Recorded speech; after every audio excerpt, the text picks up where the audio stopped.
Assalamualaikum warahmatullahi wabarakatuh. Nama saya Tazkiyatur Rahma dengan NIM akhir 83. Di sini saya akan menjelaskan mengenai pasar valuta asing terkait mengurangi resiko dengan kontrak forward.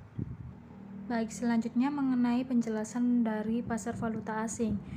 Pasar valuta asing atau disingkat falas merupakan suatu jenis perdagangan atau transaksi yang memperdagangkan mata uang suatu negara terhadap mata uang negara lainnya yang melibatkan pasar-pasar uang utama di dunia selama 24 jam secara berkesinambungan.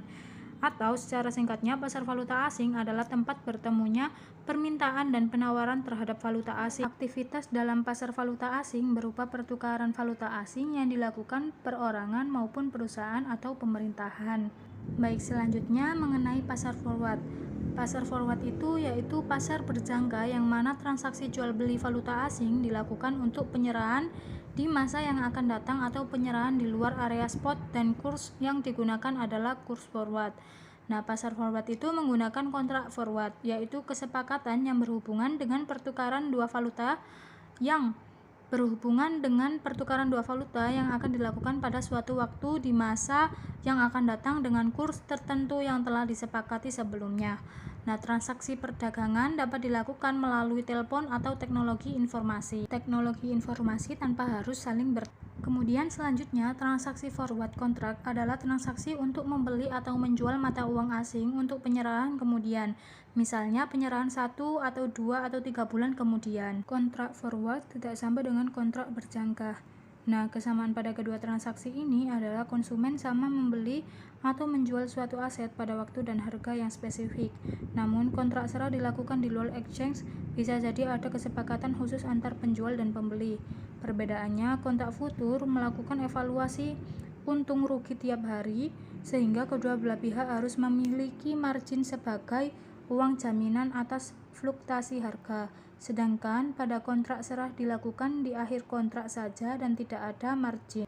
Nah, hal ini membuat transaksi kontrak serah lebih berisiko karena ada kemungkinan salah satu pihak gagal bayar, sehingga untuk mencegahnya harga kontrak serah disertakan dengan premi tambahan untuk resiko ini.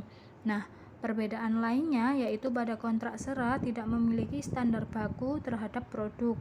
Penjual dan pembeli bebas menyesuaikan produk sesuai dengan keinginannya dalam hal jumlah satuan maupun spesifikasi dan waktu yang ingin dikirimkan. Nah, selanjutnya yaitu mengenai cara kerja kontrak forward. Nah, itu ada dua. Yang pertama ada hedger. Nah, hedger ini membutuhkan barang fisik tersebut untuk menjaga nilai harga produk yang akan ada di masa depan. Kemudian hedger yang kedua yaitu bisa jadi ia membutuhkan produk untuk bahan baku produksi bisnisnya dan menjaga kenaikan biaya produksi melalui hedging. Kemudian cara kerja kontrak forward yang kedua yaitu spekulator. Nah, spekulator ini tidak benar-benar membutuhkan barangnya. Ia fokus pada selisih harga jual beli saja, sehingga kontrak ini lebih menarik dan diminati oleh golongan hedger. Nah, berikut ini terdapat contoh. Misalkan sang petani baru saja panen raya terhadap padi yang ditanamnya. Dalam 1 tahun ke depan, ia merasa khawatir bahwa padi tersebut akan turun harga dan membuatnya merugi. Lalu, ia menjual padi tersebut di harga $5 per karung. Jika ternyata harga tersebut justru naik, petani merugi atas selisih harga jualnya. Sedangkan jika harganya benar turun, maka sang petani memperoleh selisih harga dari yang ia jual.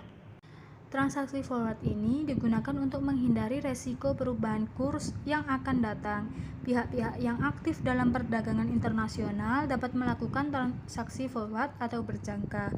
Nah, contohnya jika importir melakukan pembelian barang dari luar negeri, di mana pembayarannya dapat dilakukan secara berjangka beberapa bulan kemudian, misalnya 3 bulan setelah barang dikapalkan atau dikirimkan, maka untuk menghindari resiko kurs yang mungkin timbul pada saat jatuh tempo pembayaran ke luar negeri, yang bersangkutan dapat melakukan transaksi pembelian forward mata uang negara dari eksportir.